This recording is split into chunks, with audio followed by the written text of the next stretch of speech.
నమస్తే, నేను Reddy Srinivas, youth Congress assembly president Kodangal నియోజకవర్గం. కేటీ రామారావు, నీ పేరు ఎత్తాలంటే నాకు సిగ్గు అనిపిస్తుంది. బట్ తప్పని పరిస్థితుల్లో మళ్ళీ చెప్పాల్సిన పరిస్థితి. నిన్న ఒక ప్రెస్ మీట్ కాదు, మన ఏదో ప్రోగ్రాంలా ఏమని మాట్లాడుతున్నావు? రేవంత్ రెడ్డి ముఖ్యమంత్రి గారిని పట్టుకొని ఆ మాటల్ని ఈరోజు నేను ఏదైతే ఇక్కడ చెప్పలేని పరిస్థితిలో ఒక వ్యక్తిని, సాధారణ వ్యక్తికి ఇట్లా మనం గౌరవిస్తాం. అలాంటి ఈ రాష్ట్ర ముఖ్యమంత్రి గౌరవనీయులు రేవంత్ రెడ్డి గారిని పట్టుకొని ఏమని సంబోధించినవో ఒక్కసారి ఆత్మ పరిశీలన చేసుకో.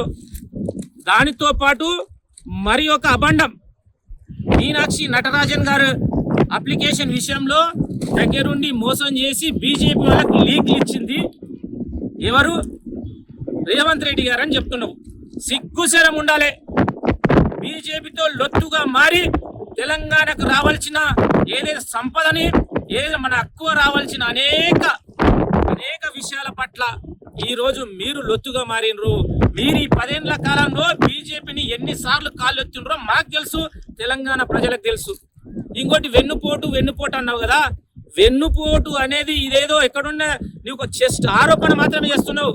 వెన్నుపోటు పొడిచింది నువ్వు, ఎవరికో కాదు, నీ సొంత కొడుకు కేసీఆర్ మీనే. నువ్వు ముఖ్యమంత్రి పదవి దిగిపో, లేకపోతే నీ మీద నేనే అబండలు వేస్తాని సాక్షాత్తుగా ఏదో నీ కార్యకర్తల సాక్షిగానే, నీ ఎమ్మెల్యేల సాక్షిగా, నీ ఎంపీల సాక్షిగా చర్చ జరపలేదా? పోలమా మరి కొండగట్ట అంజన్న ఏదైతే యాదాద్రి నరసింహ టెంపుల్ దగ్గరికి పోయి నేను మా నాన్న మీద కుట్రలు చేయాలని ఒక మాట ఒప్పుకో. ఈరో కుట్రలకు కుతంత్రాలకు నిలయం బీఆర్ఎస్ పార్టీ. మీరు ఇటు ఎంతమంది సినిమా యాక్టర్లని లోపరుచుకున్నారు, ఎంతమంది ఆరోపణలు చేశారు, ఎన్ని ఫోన్ ట్యాపింగ్లు చేశారు, ఆ చరిత్ర మీది. గౌరవ ముఖ్యమంత్రి రేవంత్ రెడ్డి గారు ఇది ప్రజాస్వామ్యబద్ధంలో ఈరోజు పని చేస్తుంటే బట్టగలిచి మీనేసే ప్రయత్నం చేస్తున్నావు. అది మీ వాళ్ళే సిగ్గుపడుతున్నారు.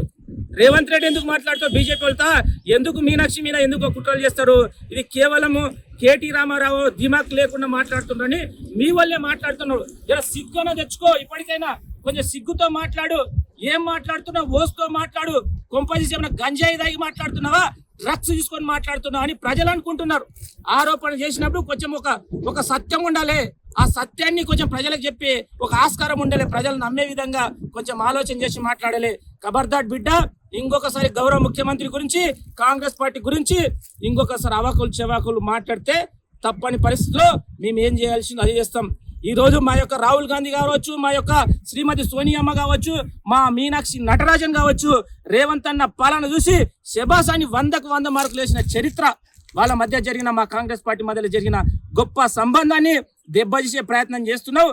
నీ యొక్క అవాకులకు చెవాకులకు ఎవరు ఈరోజు పక్కబోయే పరిస్థితి లేదు. కాబట్టి మీరు ఎన్ని ఆరోపణలు చేసినా మా కాంగ్రెస్ పార్టీ, మేము కుటుంబ సభ్యులము, మా కష్టాలను, మా నష్టాలను మేము ముందుకు తీసుకుపోతాం. మీనాక్షి నటరాజన్ అంటే మాలాంటి సామాన్య కార్యకర్తలకు అభిమానం. అత్యంత సాధారణంగా, అత్యంత నిరాడంబరమైన జీవితాన్ని గడుపుతూ ముందుకు సాగుతున్న మీనాక్షి నటరాజన్ని మోసం చేసింది మీ యొక్క బీజేపీ మిత్రపక్షం. దాన్ని తప్పించుకోవడానికి మా మీద బురదలితే తెలంగాణ ప్రజలు అంత అమాయకులు కాదు. ఏం నడుస్తుందో భవిష్యత్తులో చూస్తారు బిడ్డ.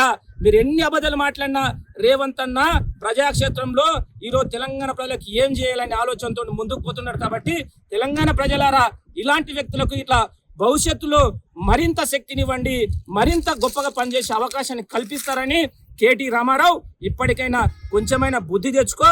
నీ యొక్క బుద్ధి ఏదో మోకాళ్ళకు పోయింది, దాన్ని కొంచెం పైకి లేపాలని ఆ భగవంతుని ప్రార్థిస్తూ రేవంత్ అన్న కోసం మేమందరం కలిసికట్టుగా పనిచేస్తాం.